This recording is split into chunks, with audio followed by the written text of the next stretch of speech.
Meus irmãos e minhas irmãs, paz e bem, nós hoje temos o Domingo do Bom Pastor.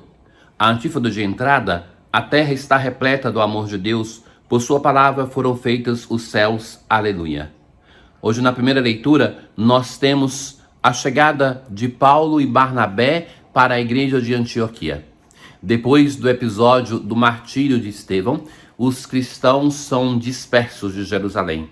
Então os Atos dos Apóstolos contam a experiência missionária de grandes nomes, como aqueles de Pedro, de Paulo, dos apóstolos, e também a experiência missionária daqueles cristãos simples, pessoas que partiram para a missão. Então, naqueles dias, Paulo e Barnabé, partindo de Perge, chegaram a Antioquia, na Pisídia. Já no início dos Atos dos Apóstolos, se tinha aquele desejo que o evangelho chegasse a Jerusalém, depois a toda a Judéia e Samaria. Então nós vamos ver como vai acontecendo, como o Espírito de Deus vai impulsionando essa obra missionária. Mas aqui com Paulo e Barnabé, acontece aquilo que antes aconteceu no episódio de Pedro com Cornélio. Quando Pedro se apercebe que o evangelho não é somente para os filhos de Israel, mas tem que ir além dos confins. Então, com Paulo e Barnabé, é este episódio que vai determinar que Paulo, sobretudo, seja depois reconhecido como o apóstolo dos gentios, dos pagãos. Então, eles chegam na sinagoga em dia de sábado. Porque vejam que esta igreja, ela tinha sido fundada por pessoas que não tinham uma preparação, e agora Paulo e Barnabé vai chegar para consolidar a fé, para estar com eles, e vai ficar por um ano dando para eles a formação. Conversando com eles, os dois insistiram para que continuassem fiéis à graça de Deus. Ao verem aquela multidão, os judeus ficaram cheios de inveja e com blasfêmias opunham-se ao que Paulo dizia.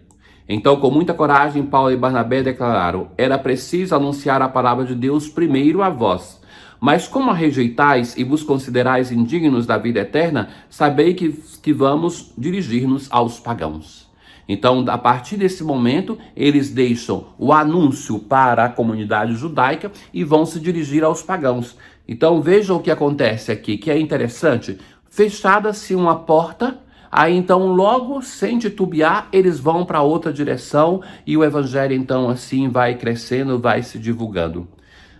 Porque esta é a ordem que o Senhor nos deu. Eu te coloquei como luz para as nações, para que leves a salvação até os confins da terra. Os pagãos ficavam muito contentes, abraçaram a fé. Deste modo, a palavra de Deus espalhava-se por toda a região. Mas os judeus instigaram as mulheres e homens influentes, provocaram uma perseguição contra Paulo e Barnabé e os expulsaram. Então os apóstolos sacudiram contra eles a poeira dos pés e foram para a cidade de Icônio. Os discípulos, porém, ficaram cheios do Espírito, cheios da alegria e do Espírito Santo. Então, que é o Espírito de Deus que vai conduzir nos rumos da sua igreja. E aqui nos Atos dos Apóstolos a gente vê muito claramente que vai, então, se fosse pelos apóstolos, pelos judeus, não se chegaria à percepção que o evangelho era muito mais do que uma seita de Israel. Então, é o Espírito de Deus que vai conduzindo o evangelho para ir além das fronteiras de Israel, para chegar, então, às outras pessoas, para chegar àqueles que não são os filhos de Israel, aos pagãos. Aclamai o Senhor, ó terra inteira. O Salmo de meditação, o Salmo 99, é uma aclamação ao Senhor, que é o Deus de todos os povos. Servi ao Senhor com alegria, ide a Ele cantando jubiloso. Nós somos seu povo e seu rebanho. Independentemente da nossa cultura, da onde nascemos, nós somos o povo e o rebanho do Senhor. Seu amor é fiel eternamente.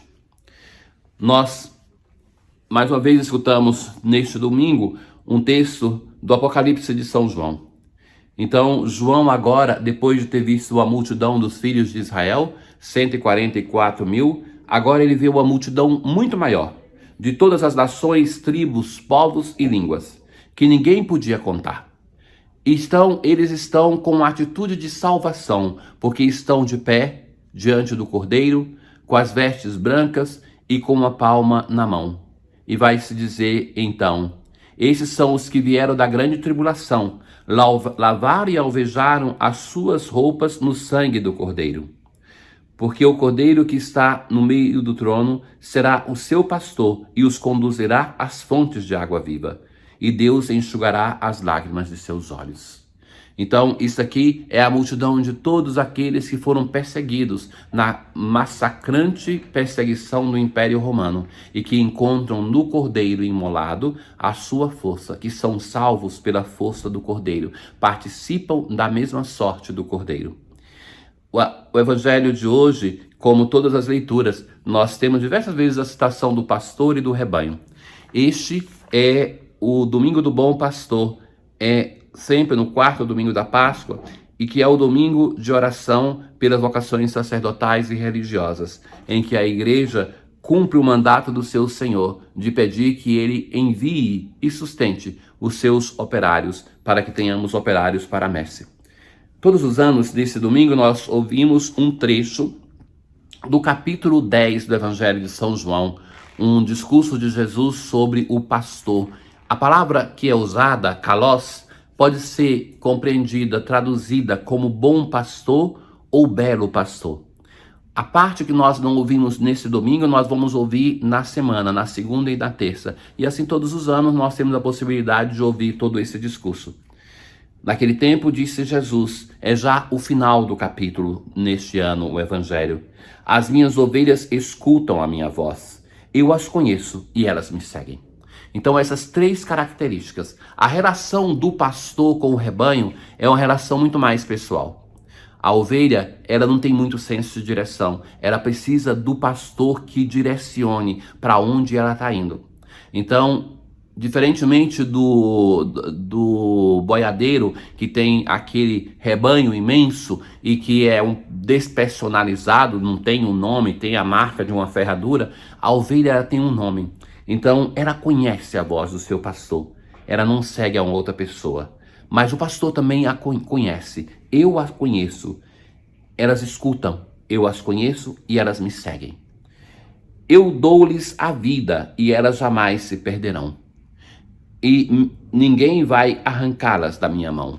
Então, Jesus faz esse discurso que é um discurso de uma relação pessoal. Não basta que nós sejamos cristãos sem uma relação pessoal de confiança para com Deus. Na certeza também que a relação de Deus para conosco é uma relação pessoal. Isso quer dizer que o Senhor tem um evangelho que é para cada um de nós. Mas no modo de aplicar este evangelho, ele sabe aquilo que nós mais precisamos. Ele sabe aquilo que nós temos facilidade, aquilo que nós temos dificuldade. Então ele se aproxima com a sua misericórdia de cada uma dessas ovelhas. E é interessante que em uma outra parábola, aquela das ovelhas perdidas, é justamente a ovelha que é perdida que é carregada no ombro do bom pastor. Então, quando o povo de Israel, o profeta tem aquela visão do povo que está voltando, então vai dizer assim que ele, como um pastor, vai cuidar das ovelhas que são mais fragilizadas. Assim é o nosso Deus. É um critério de ser pastor que é diferente daquele do mundo, porque a tendência dos boiadeiros, dos pastores do mundo, é aquela de apoiar aquelas ovelhas que são fortes, para que cheguem mais rápido o rebanho.